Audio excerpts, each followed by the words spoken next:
been saying all the time. The reason why I couldn't tell you, you wouldn't want me to. The meaning is there in the act of the singing.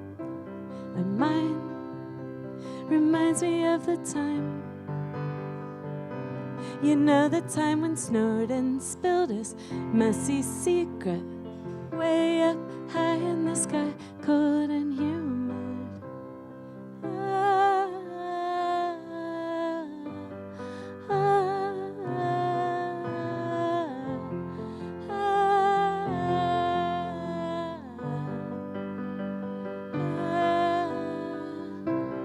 Well, the sleeping dogs, they lied. They couldn't turn the tide. We knew it was all the moon, but we still don't know if it's blinding or blinging. And your reflections in your mind are mirrors of the time we knew not to face the music. It always reminds us that we're only human.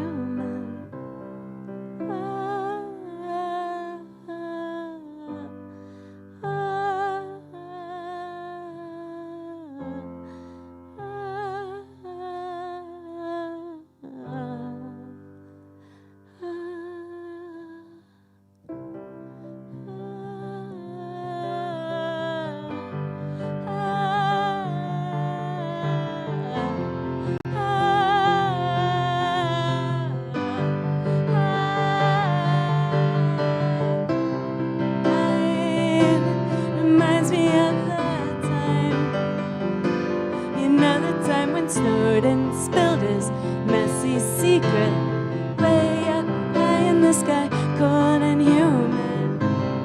Your reflections in your mind are mirrors of the time we knew not to face the music. It always reminds us that we're only human. And now it only goes to show that all I know I couldn't tell you, you wouldn't want me to. The meaning is there in the act of the singing.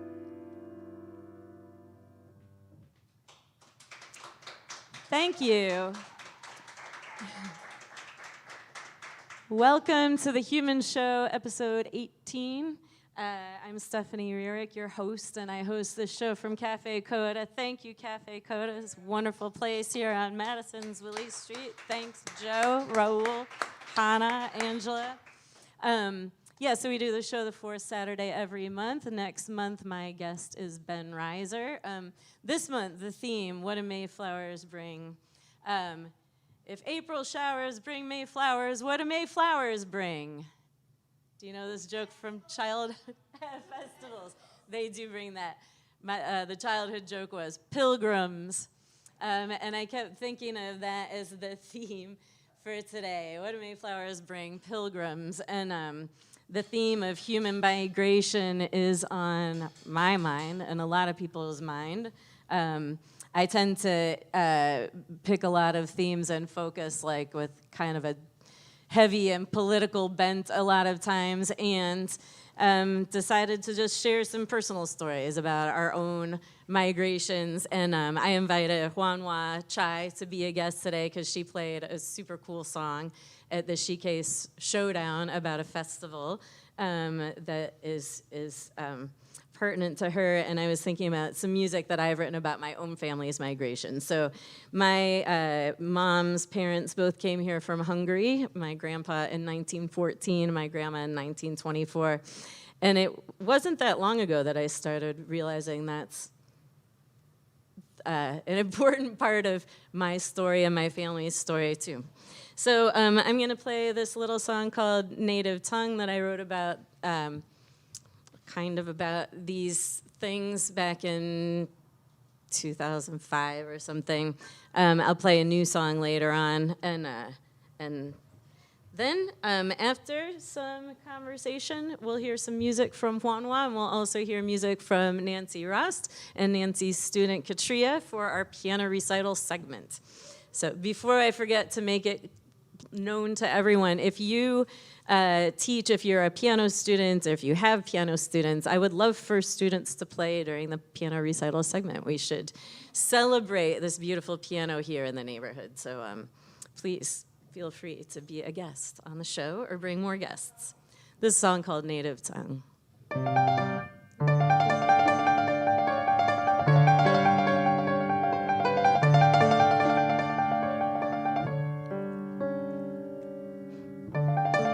You swept and mopped your favorite son. You lost your native tongue. You played the game that nobody won. You could have been someone, but you love the sweets. You love the rain-slicked streets. You worship the sun. You weren't the only one.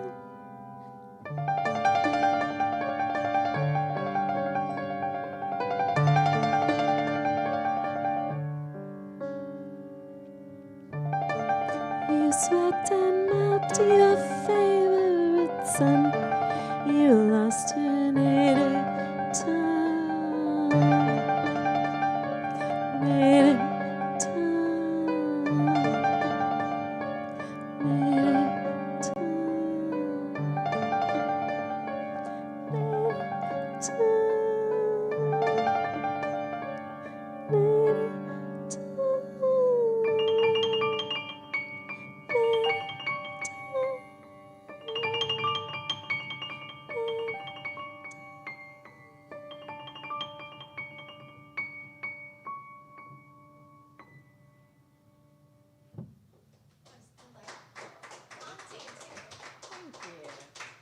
Come on up. And up now. Thank you. Yes.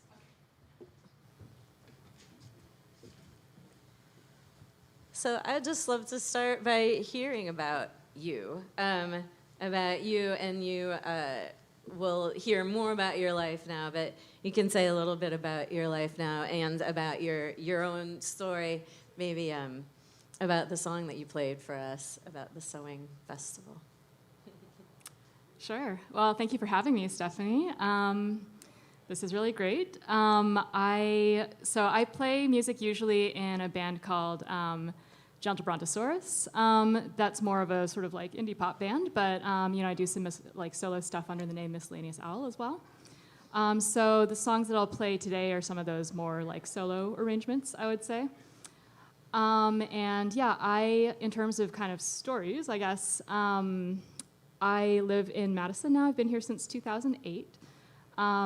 But I grew up in California, Northern California, kind of around the Bay Area in general, mostly Berkeley, but kind of, moving around a bit. I lived in Italy for a little bit as well, in Venice. And I moved to Bloomington, Indiana. In 2006, so like 2006 to 2008, because my husband was in grad school there. We ended up in Madison because of his grad school as well. But it was kind of funny because my mom actually went to undergrad at IU in Bloomington, like many years previous to that, like in the late 60s, early 70s. Wow. And she was from Hong Kong. Both my parents are from Hong Kong. Ended up coming to the US. I don't know if you know kind of about the history of immigration with like the laws and so on, but there was a change, right, a significant change in like race-based quotas in terms of the legislation in like 1965. So a lot of people, from Asia ended up coming to the US after that time because there's, no longer these kind of strict quotas about that. And my parents were part of that migration. There was a lot of unrest in Hong Kong at the time, and I think their parents felt that it would be safer for them to go to school abroad, and sort of just sent all of their children off to the US or to Canada one by one. I think some of them went to England as well on my mom's side, but it was just a lot of them going overseas for that reason, and kind of enabled by that change in what was going on in the US as well. My grandparents on my dad's side also ended up coming to the US, but after their children came. So so I grew up, I was born in Poughkeepsie, New York, and then ended up, moving to California because my parents moved there when I was, less than a year old. So basically, born and raised in California, and now a Midwesterner. All right. And did your family keep ties in Hong Kong? Yeah, I still have relatives in Hong Kong, and there's a lot of terrible political stuff happening in Hong Kong these days. So they're kind of still there, thinking about potentially moving, but I think for the most part, kind of staying put where they are, where they've built their life. So one of the things that is one of the things that I think about a lot, especially as there's a lot of demonization has been for a long time of migrants coming from certain places in the world. Of course, we know all the different reasons about people's race and class when they're coming in as migrants, how they're treated differently. And one of the things that is so crucial, I think, to always be asking is, what is causing people to uproot and come here? And it's interesting, like I said, with my own family's migration story, it's not something I really looked at or thought about. We have no ties anymore to Hungary. My mom went there a few years ago to try to find where her parents were from. But I just was researching a little bit about what was happening in 1914 and 1924 when they came here, and what was happening before then, and it boggles the mind, just the different waves. There was a red terror and then a white terror, and I used to hear from my grandma didn't talk much about her experience. She actually got stuck in France for a year when her family was coming here. So when she was 14, she was stuck, I think 13 maybe, because she got here when she was 14, stuck in France by herself for a year during the transition. And she just had this feeling that there was nothing very interesting about her experience before and during. But we used to hear about how they would dig holes in the backyard and hide their meat, bury their meat and hide it from the soldiers. But we were never clear on what soldiers or who. So anyhow, it's just been really interesting experience to even just having grown up in the culture that I've been in, the sort of, I guess, the dominant culture of this this part of the country, and how we feel so divorced, or this culture feels so divorced from an immigration experience, even though it's quite recent. And I definitely feel that that everyone's diminished by that, that roots and having a sense of where you come from and what culture you could be connected to is healthy for people.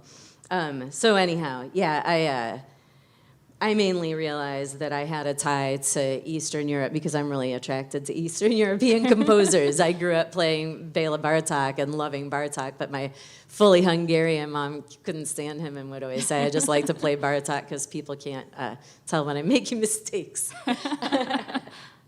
So the thing that, like I said, that caused me to invite you to be a guest today and share about some of your story was the song that you played in the festival that you talked about. And I'm wondering if you want to share about that. I thought that was just really sweet and lovely to be able to, I thought it was a very cool story of the festival and cool to learn about, and I would just love if you would share that.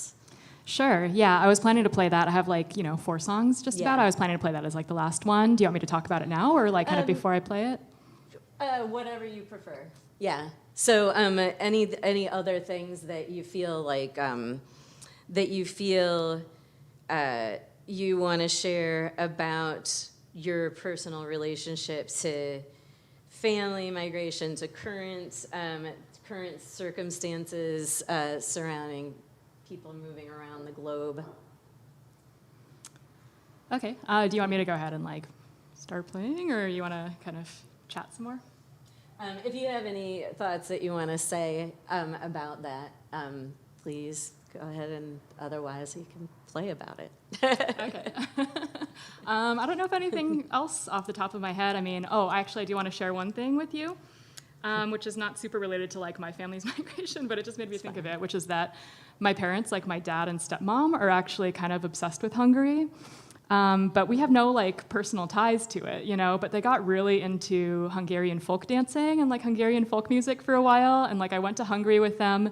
We ended up in this like YMCA or, you know, equivalent of like, you know, some people just in a gym like doing dancing and nobody spoke English at all. And they're all just like looking at us like, how do these tourists end up in our folk dance circle? And, you know, they're all just there, you know, and my parents are there dancing, like doing all these dances where you like kind of clap and like slap your ankles and do a lot of jumping. And it was really fun, but and they were like studying Hungarian, like the Hungarian language. I think they've kind of gotten off the Hungary kick a little bit, but they had this friend who was blind and, you know, collected LPs, and like they went and like talked to him one day, and we're just hanging out with him. And then at some point he was like, so, Patty, are you Hungarian or is Patrick Hungarian? Because he couldn't see, you know, he had no idea like kind of their background, but like my dad is from Hong Kong, he's Chinese, and it was just kind of a funny question. He was like, no, we have absolutely no connection to Hungary whatsoever. They just love it for for whatever reason. But sorry, your thing about being drawn to Eastern Europe made me think of that. No, that's wonderful. It's like a proxy connection because my family has none. Yeah. Very little. I'm really intriguing about the language because it's not related to most other language. I think it's sort of like, is it maybe kind of related to Basque?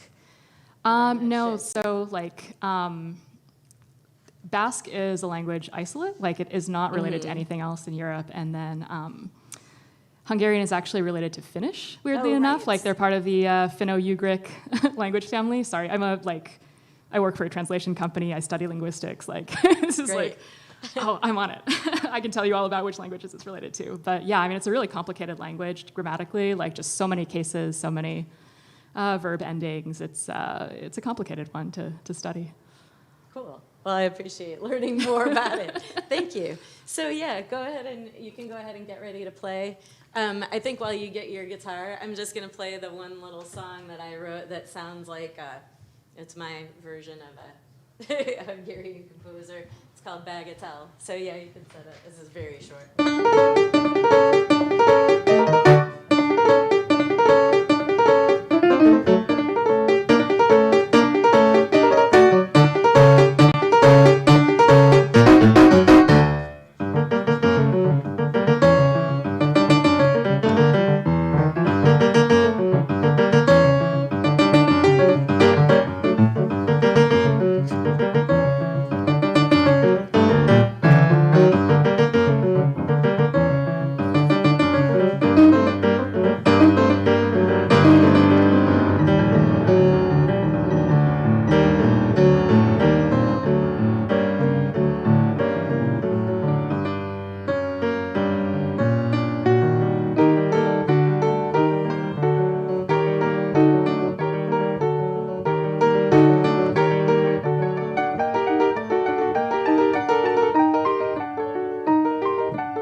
Take it away.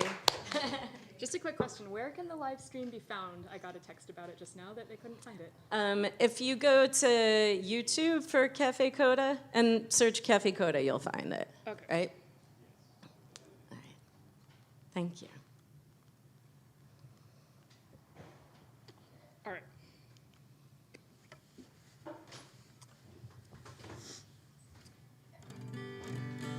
Okay, so this song is called Chinese New Year. I wrote it in February, and just the starting point for this was thinking about the Roman numeral 2 and kind of the shape of, the 2 lines, and like the sense of being kind of liminal and falling into this gap between the 2 bars of the Roman 2, and then the Chinese word for 2 is also written as like 2 horizontal lines, basically. So I started thinking about that and started thinking about the Chinese language. I don't speak it super well. I'm a heritage speaker because I grew up here in the US. So, my parents would kind of speak it to me growing up, and I understand it well, but I don't speak it well. So, and I don't read it very well. It's really difficult to learn the writing system. So the second verse of this song kind of talks about that, about the sense of learning these mysterious words by ear, kind of not knowing how, what they look like. And it kind of has a little bit of a Chinese pun I'm going to mention as well. So when you say like Happy New Year, it's Sandin Fai Lok. And the Fai Lok means like, it sounds like falling quickly. So, the word for happiness to me, like I always associated with that. Because that phrase sounded the same to me. And I don't really know if it actually is the same or related in any way, or if it's just, a homophone, because I don't know how to write it. So this song is about kind of family and being illiterate in Chinese and kind of just the sense of what it feels like to be in February, which I guess is great for right now when it's like 80 degrees outside, but... Yeah, and it mentions also like the red envelopes that you get at Chinese New Year that are like, you put money into them, and they're kind of these red envelopes with gold writing. So I'm just going to mention that as well as my other little footnote. February falls into the slot we've made, a Roman 2, a Chinese New Year. And all the time is lost again. A vanishing pen writes resolutions. So look out the window, wait for the moon to rise, wait for the falling snow. The band's abandoned, the plans we stole, we're all going solo.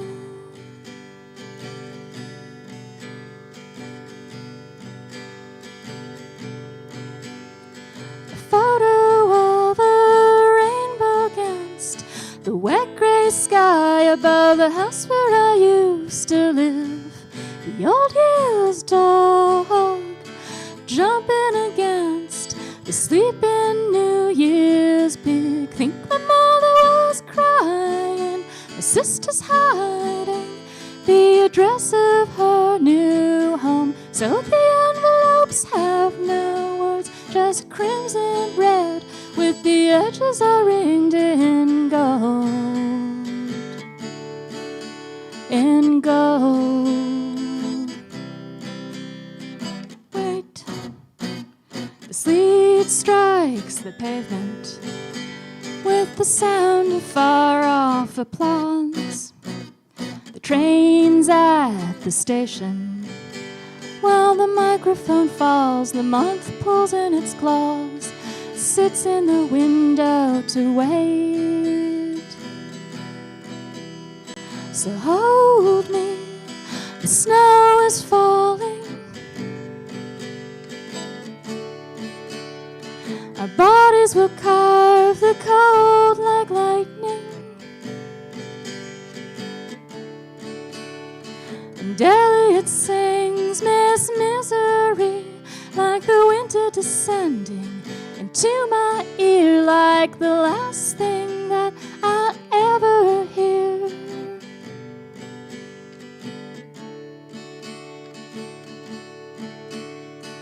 Words in an aviary, learned by ear, learned by sensation. Mysterious as kiwi birds, as deep sea beasts, as radio waves. And when I was a child, I thought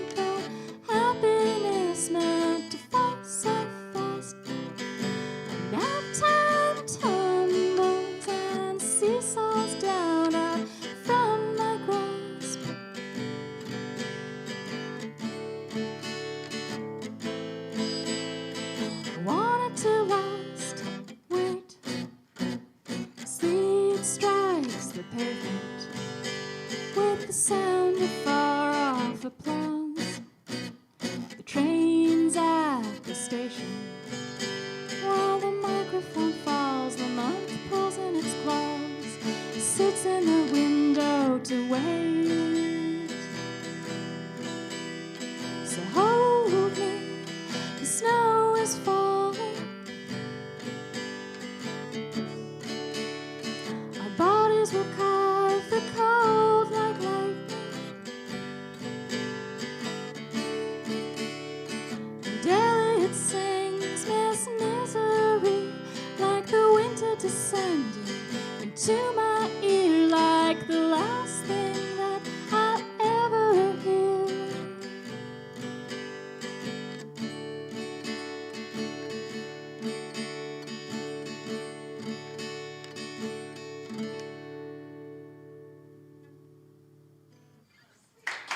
Thank you.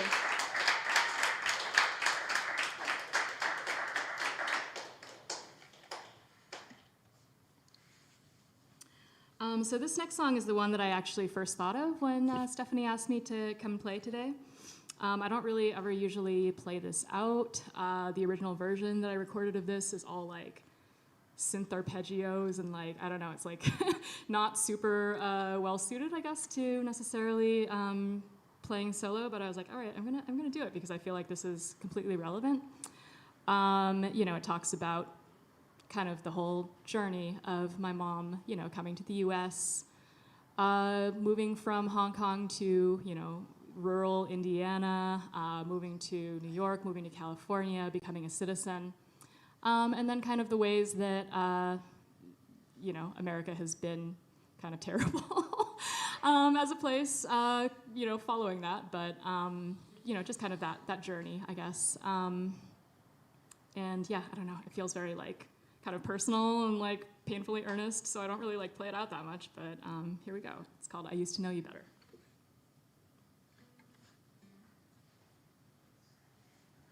In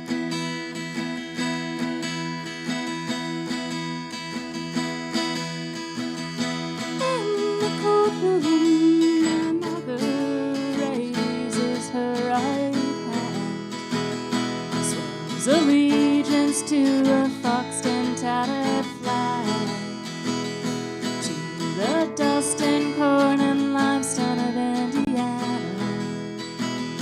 to the asphalt and dry hills of California, to the fireflies of upstate New York, where her oldest daughter was born. I believe in East Coast schools and autumn leaves, driving under endless prairie skies. But the mystique of the great American dream seems to me to be a lie. America, you choke and spit, your spite wells up, you drown in it. Slammed my fingers in the hinge of the golden door. All the school kids duck and cover, clinging to the wire mother. The soft one lies and shreds upon the floor. America, what am I? Born to love you, born to die by the hands of the smiling men inside the voting booth. Soar in the marching band plays for the tiki torch lit ticket to parade, but the gravel on her cheek betrays the truth. I used to know you better. Now I don't know you at all. America, with your broken back, your teeth of rusting Cadillacs, I drink to you, a draft as dry as drought.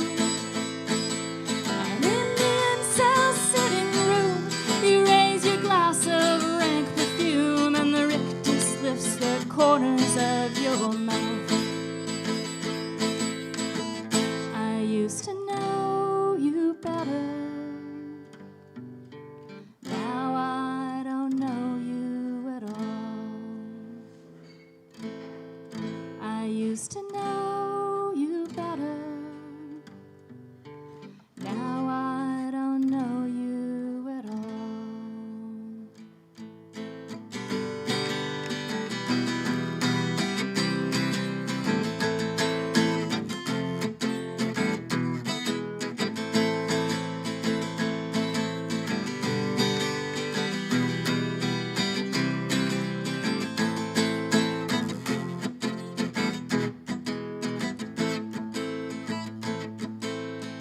Remember when you sang to me, a nightingale with silver dreams, falling from its wings like glittering dust.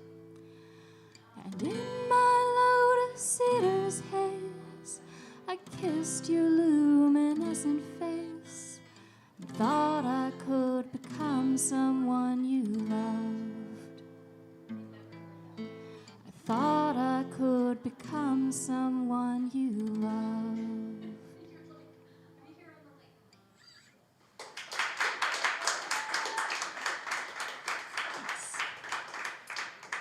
So, let's see. This next song is about, it's called Little Fires, and it's about an aunt of mine. But I picked this because it talks about kind of family ties, my grandparents, coming to the U.S., as I mentioned, from Hong Kong, kind of a bit later. And, the house and the life that they built in the U.S. after that, like planting this garden, planting these plum trees, and my grandma would always make, like, dozens of jars of plum jam every year because it would just be, like, hundreds of pounds of plums that would fall down. And planting all these roses, carefully tending them, and kind of, this life that they built and the ways that things kind of fell apart after that, with this aunt of mine who's kind of a difficult person and, suffering from dementia, and, things are just changing, I guess. So the song is about that.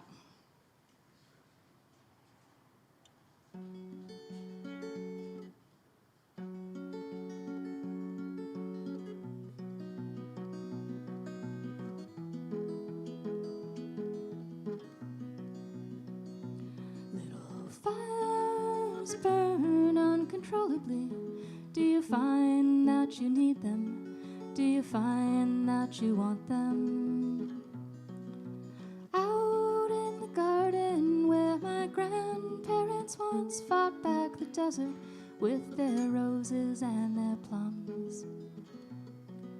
My aunt shows me the concrete that she's painted in the colors of a garden, wonders why my father never comes. She cut down those trees long ago. All those plums were obligations, piling up like snow. Open the door and the smell is overwhelming. The cat is somewhere hiding, probably underneath the couch. In the living room, I'm looking at a box full of coupons and old photos. Cat piss soaks into my socks. I love you, but I'm frightened. I wish that I were stronger. I'm scared to watch you die. Scared of saying goodbye. Oh. Once upon a time, she held me in the garden, held me up to see the roses, taught me all their names. I wish I were a plum tree, the endless sustainer, filled with fruits and flowers, limbs breaking with the weight of my love. All the things I want to say, plums buried in the garden, like the last days of Pompeii.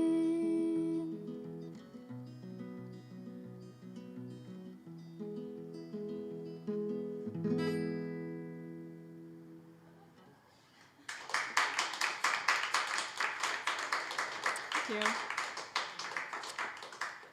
All right, so this is my last song, and this is the one that Stephanie mentioned earlier. It's called Harikuyo, and it's about this festival that I found out about. That's this like Japanese festival celebrating. It's for people who sew, like tailors, seamstresses, and it's a festival where you celebrate all of the needles and give thanks to all of the needles and pins that you've broken through the course of the year. So you bring you save them up, save up all your broken needles, all your broken pins, you bring them to this temple and put them into a block of soft tofu so that they can rest, and give thanks to them for, sort of everything that you've learned, and pray for kind of improving your skills, getting better. And I just really liked the idea of this. I sew myself, and in terms of the family connection, my grandma also was a seamstress for, they ran a Chinese restaurant after coming here, but also she did like piecework and, sewed in basically a sweatshop, I think, after coming here. But she was just a really amazing hand worker, like doing knitting and sewing and everything. So it kind of resonates with me on that level as well. But it's called Harikuyo.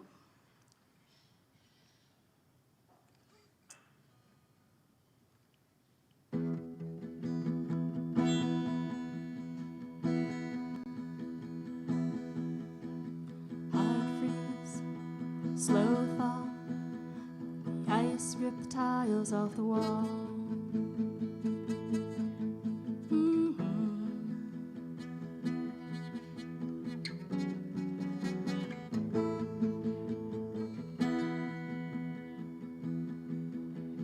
Knife slice, raw wound, silence splashes ink across the moon.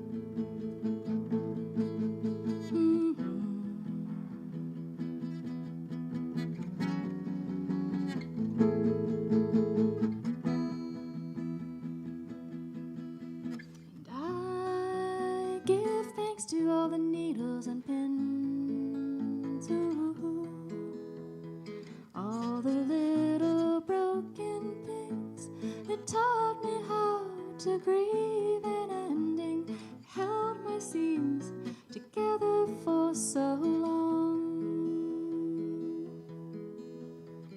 Off wings, cold start, I learned how to play the guitar.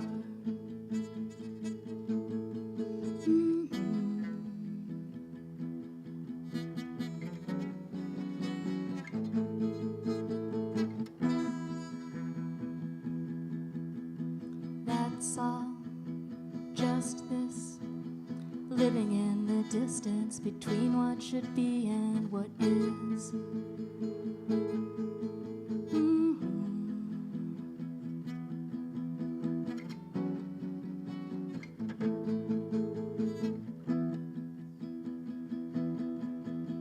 And I give thanks to all the needles and pins, ooh, all the little broken things that taught me how to grieve an ending. They held my seams together for so long. The needle snaps against the throat. Before it breaks, it makes a hole. And bit by bit, I stitch my days together. Sharp ends of the wild light that flares up in my eyes at night, pulls the thread from barely there to better. And bit by bit I stitch myself together.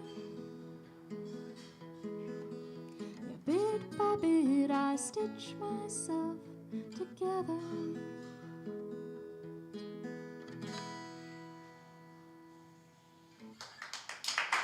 All right, that's everything I have prepared. Thank you for having me.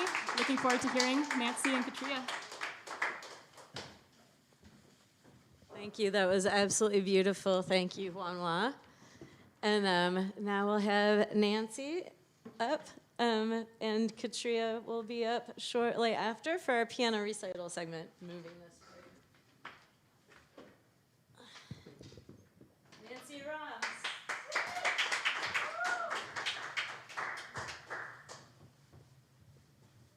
All right, I'm going to play a couple songs, and then Katria will join me, and then I'll play another song. And thought it was interesting, the sewing connection with Wanwa. My great-grandfather, who, on my mother's side, who immigrated to the States, was a tailor. So, a little connection there.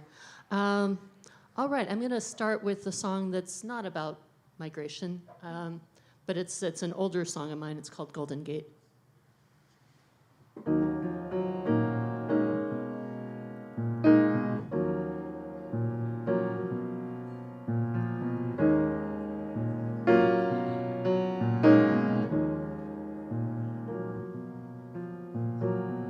Sunrise over sourdough, panoramic paradise.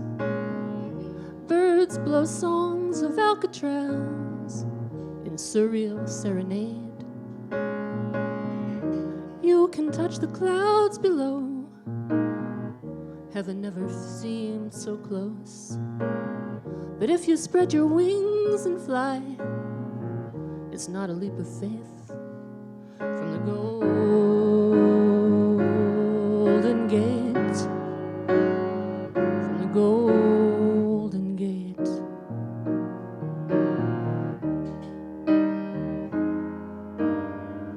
When the music starts to swell, you think they'll be your backing band. Harp strings for eternity, a symphony in steel.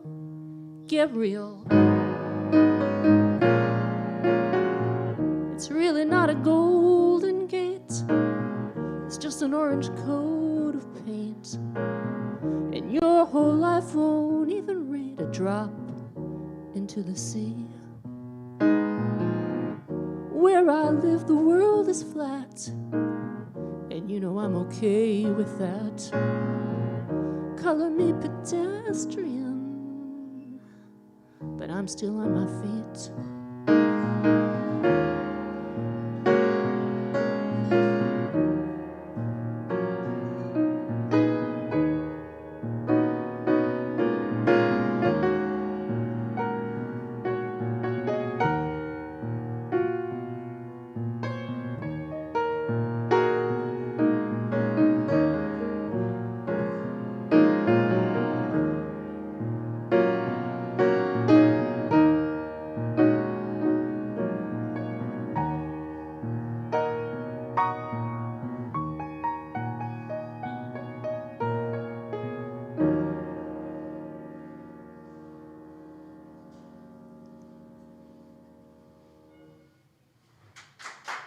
Thank you.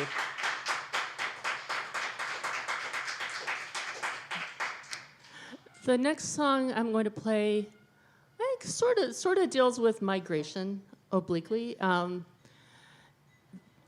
the 90s, a supermax prison came to Wisconsin, and this song's kind of about the economic development rhetoric around bringing in people to sit in cages.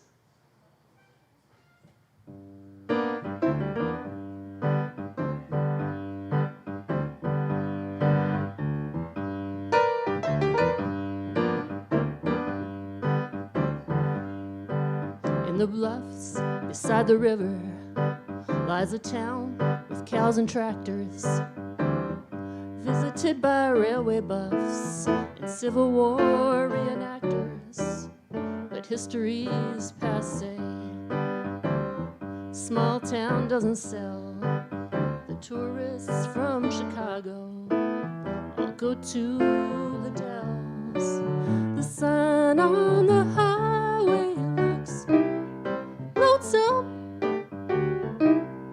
Won't you stay for a spell? The sign on the highway says, welcome, welcome to Boscobel.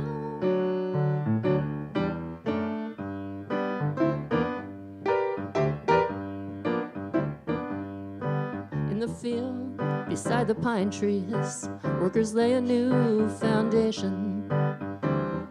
Ground is broken, ribbons cut, there are cries of jubilation. The state installs new sewers, Super 8 builds a motel. Highway 61's repaved, and Main Street's doing well. The sun on the highway looks hopeful.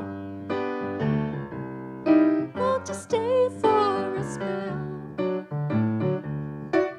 The sign on the highway says, welcome,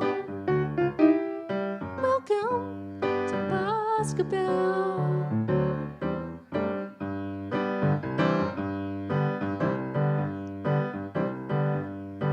In the shadow of the pine trees, Nouveau country architecture hides the city folk who enter there from the free world dwelling sector. All are residents of Boscobel, according to the census, but no one in town has seen a face behind the lethal fences. And this palace of concrete is quiet as a grave, save for the possible rattle of chains and the rumble of hundreds of hearts that pound. You can hear if you keep your ear to the ground.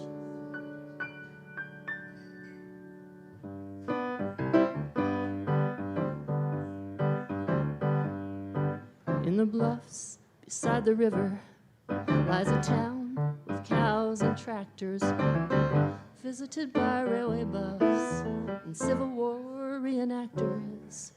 But history is passé. Small town don't sell. The tourists from Chicago go to Wisconsin Dells.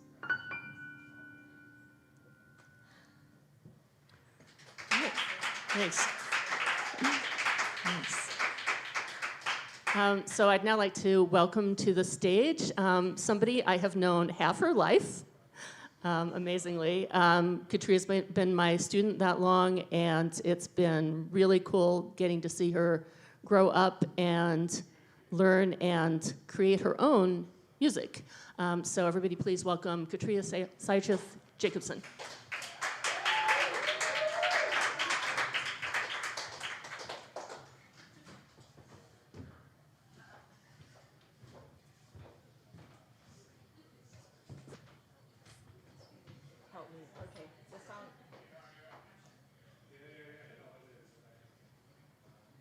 Has nothing to do with migration or politics, but it's just a random song. So enjoy the fun.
You can say you heard her here first.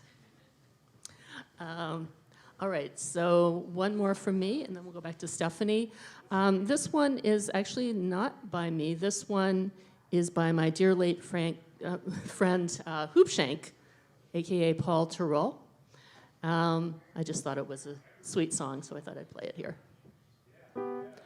I was playing the pink bassoon in the multicolored orchestra and photographing gazelle as they cantered past my window.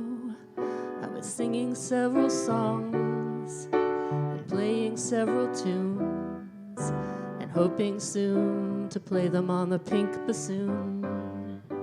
I'm a virtuoso on the pink bassoon. I play lots and lots and lots and lots and lots and lots of tunes. I eat stewed prunes. I run around on dunes and visit Saturn's moons. When I get home, I play on the pink bassoon. The pink bassoon. I bought it in a music shop on Mars, the pink bassoon. It does the job of several vintage cars, the pink bassoon. I keep it in a thermodynamic vase. It's the only one in the kingdom of the free. I'm a virtuoso on the pink bassoon. No, I did that. Let's see. Okay. I was playing the pink bassoon in the multicolored orchestra on a recent tour of France. The old folk wouldn't dance. I put them in a trance with my hypnotic glance and earned the chance to play on the pink bassoon. The pink bassoon. I always play from 9 a.m. till noon, the pink bassoon. And then I watch a really good cartoon, the pink bassoon. And then I drink my special tablespoon. It's the only thing that keeps me on the ground, the pink bassoon. I bought it in a music shop on Mars, the pink bassoon. It does the job of several vintage cars, the pink bassoon. I keep it in a thermodynamic vase. It's the only one in the kingdom. Thank you.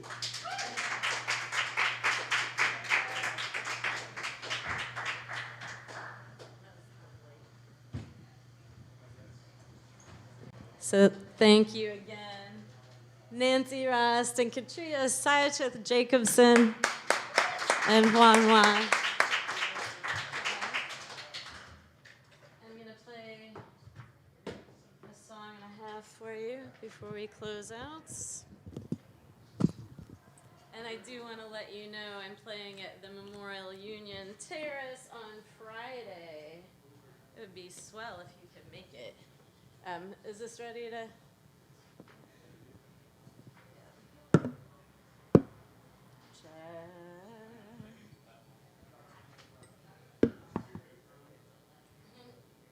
Yes. It's the other one that we had at first.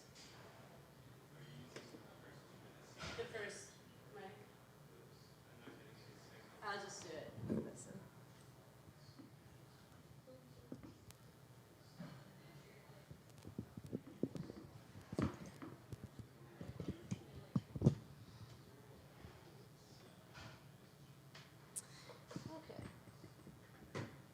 Well, this song usually has a tiny bit of backing vocal, but it's such a small amount. This is called Baby Brother.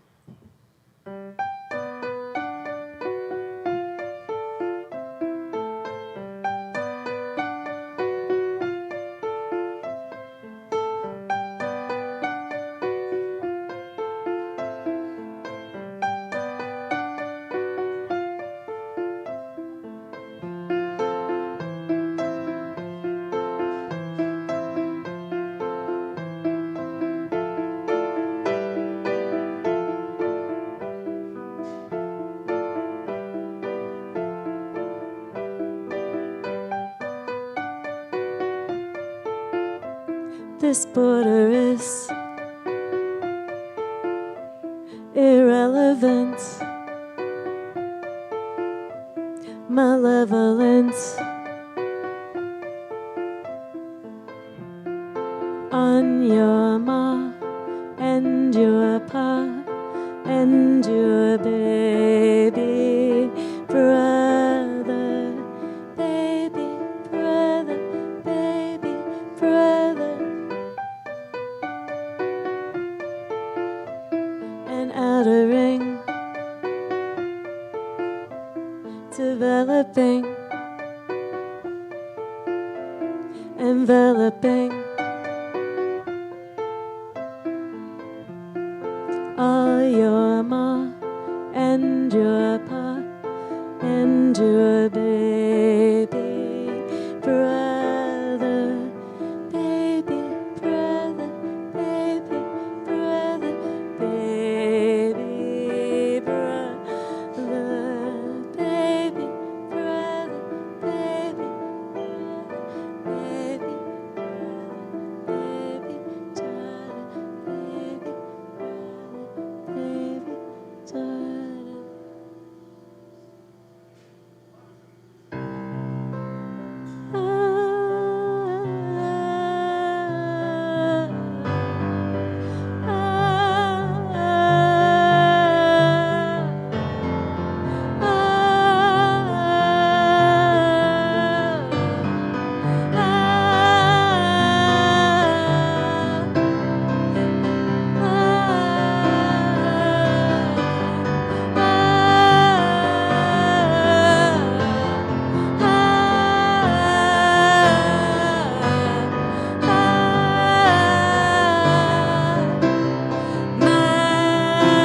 Reminds me of that time.